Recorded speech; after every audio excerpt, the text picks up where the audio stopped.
Hello, friends. Welcome back. David Moore with Equity Advantage, and I'm blessed to have my buddy Bob Nelson with me here today, and he owns Pacwest Commercial Real Estate. Bob, I think we met each other how long ago? 300 years, I would guess. 300 years ago. So 1990, I believe it was, and, Right. and you had to deal with us looking around at properties and haul us around, show us stuff, and see what we're going to pick up. But you're a CCIM.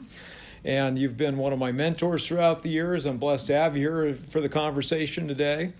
And we'd like to talk a little bit about tax reform, and we'd like to talk a little bit about today's market. And is there something you'd like to say before we get started? No, I think as long as it's oriented toward understand the 1031 exchange and how it is so beneficial to an individual to be able to sell a property, a qualified property, if you do things exactly right, and there's some very specific things, including David Moore, a facilitator, if we do it exactly right, we don't have to pay the capital gains to either the federal or the state governments.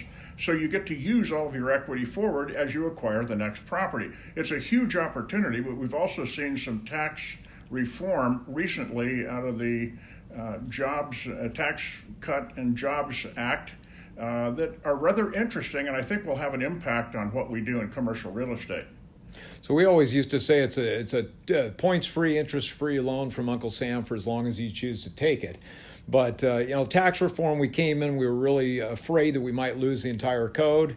You've heard me say it before, we didn't. We lost personal property on it. We had some refinement. Hopefully, we'll see how it actually works out, but it appears that some limited liability companies filing as pass-throughs, 761A election, will actually qualify for 1031 purposes, which that's a first, and it could make my job easier. We're still working through stuff on it, but I think that'll be very helpful. But, to your point, I mean, when do you want to, somebody comes to you and it's like, when would you like to hear from them? People always ask me, when do I want to hear about the exchange? Right. What's your feeling on that? And with your practice, you've been doing it a long time. You're the 1031 guru. But, when do you want to hear from somebody, or when do you want to have that conversation with people? Ideally, I would love to meet with them about 3 months before they've decided to sell the property that they're going to get rid of that will roll forward into the exchange. I refer to that as the down leg property. I'd like to meet with you about 3 months in advance. It's important to me to understand who you are, where you would like to be when things are finished, the end game. Most people don't think about the end game, but at least what you are trying to accomplish with your next move. As you sell the property, what are you going to do that would be advantageous to you, and how would you go about doing that? So it takes me three, what I refer to them as counseling sessions. And I like to go through those 3 sessions. They're about a week apart. But I learn a great deal so that I can see things through your eyes. What are you after? And then from that point forward, we come up with what I call an exchange strategy. How do we go about doing this? Because the market is so unusual at this point. We'll talk about that in a moment. It's so unusual at this point that if we stub our toe during the time that you have sold the down leg property and the time that we've completed the exchange, it could be just a train wreck, and you end up paying the tax. I don't ever want to be known for doing that. I've been doing this for nearly 50 years, and I've come up with a procedure, and that it works for me, and it's perfect at that point. So, Bob, it sounds like you've got a real strategy working with people, a plan, and I used to do a lot of scuba diving, and we always said, plan the dive, dive the plan.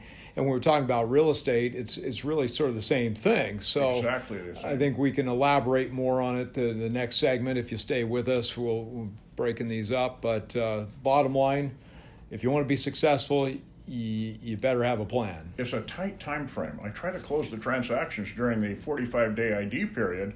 If you're trying to do that and you're trying to accomplish the complete and full tax-deferred exchange, it is so tight, but it can be done.